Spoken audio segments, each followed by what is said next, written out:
अगर सियासत के मंच से निकले शब्द सीधे निशाने पर लगे तो उसका मतलब साफ है कि तीर बहुत सोच समझ कर चलाया गया है। जब सूबे की कमान संभालने वाले योगी आदित्यनाथ मंच से गरजते हैं तो विरोधियों के माथे पर पसीने की बूंदें साफ देखी जा सकती हैं। उत्तर प्रदेश की राजनीति में आरोपों और प्रत्यारोपों का चक्रव्यूह हमेशा से रहा है, लेकिन इस बार लड़ाई सिर्फ बयानों की नहीं बल्कि उस पहचान की है जो सालों से इस राज्य पर थोप दी गई थी।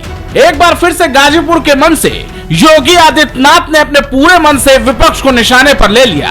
जिन्होंने पहचान का संकट खड़ा किया था, जिन्होंने युवाओं के रोजगार पर डकैती डाली थी, जिन्होंने अन्नदाता किसानों की खुशहाली को छीनने का कार्य किया था, जिन्होंने बेटी और व्यापारी के सामने सुरक्षा का संकट खड़ा किया था, जिन्होंने विकास के कार्यों को अपने कार्यकर्ताओं के हवाले लूट खसोट करने की पूरी खुली छूट दे रखी थी, आज वे लोग हमें आईना दिखाने का काम कर रहे हैं। आज वे हमें बोलते हैं, आज वे तमाम प्रकार के उपदेश देते हुए उपदेशक बने हुए हैं। बहनों और भाइयों, अगर समाजवादी पार्टी के पाप का पर्दा उठाना शुरू कर देंगे तो ये कहीं मुंह दिखाने लायक नहीं बचेंगे। चुनावी मौसम हो या सियासी जनसभाएं, उत्तर प्रदेश की धरती हमेशा से बड़े राजनीतिक उलटफेर का केंद्र रही है।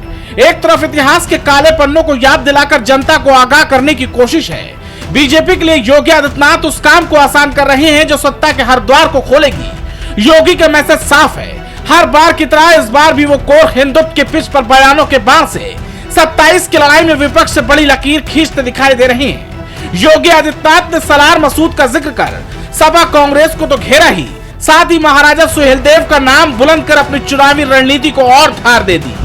जिनके शौर्य और पराक्रम से, जिनकी युक्ति से यह देश लंबे समय तक विदेशी आक्रांताओं की बर्बरता से बचा था, उनके प्रति कृतज्ञता ज्ञापित करने की बजाय कांग्रेस और समाजवादी पार्टी ने राष्ट्र नायकों का अपमान किया।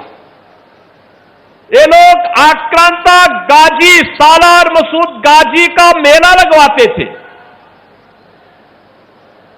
हमारी सरकार आई, हमने कहा नहीं, सालार मसूद का मेला नहीं लगेगा, मेला लगेगा तो महाराज सुहेलदेव की स्मृति में लगेगा। दरअसल सीएम योगी महाराजा सुहेलदेव से लेकर संत रविदास पर इतना फोकस इसलिए कर रहे हैं ताकि वो जमी जमाई सपा के पीडीए की धज्जियां उड़ा सके। 2024 के लोकसभा चुनाव में पीडीए के दम पर समाजवादी पार्टी और कांग्रेस गठबंधन ने बड़ी जीत दर्ज की थी, इसलिए मुख्यमंत्री योगी आदित्यनाथ 2027 में कोई गलती नहीं करना चाहते हैं। सुहेलदेव समाज ओबीसी कैटेगरी में आता है। यूं तो प्रदेश में इनकी आबादी केवल 3% ही है, लेकिन ये पूर्वांचल के कई जिलों में 12 से 15% तक है। विधानसभा सीट के हिसाब से देखें तो सुहेलदेव समाज के लोग करीब 40 सीटों के रिजल्ट का प्रभावित करते हैं। सुहेलदेव समाज पार्टी पहले से ही एनडीए का घटक दल है। वहीं दलितों की आबादी करीब 21% मानी जाती है। यूपी में 84 सीटें अनुसूचित जाति के लिए ही आरक्षित हैं। इसके अलावा दलित वोटर हर सीट के रिजल्ट को प्रभावित करते हैं।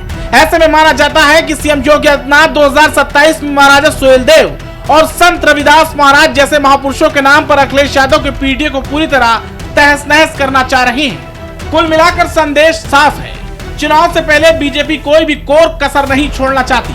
बीजेपी के सामने हैट्रिक मारने का सुनहरा मौका है, तो वहीं अखिलेश नेपथ्य में जाती राजनीति के लिए संजीवनी बूटी की तलाश में है। देखना अहम होगा कि इस लड़ाई में जीत किसकी होती है।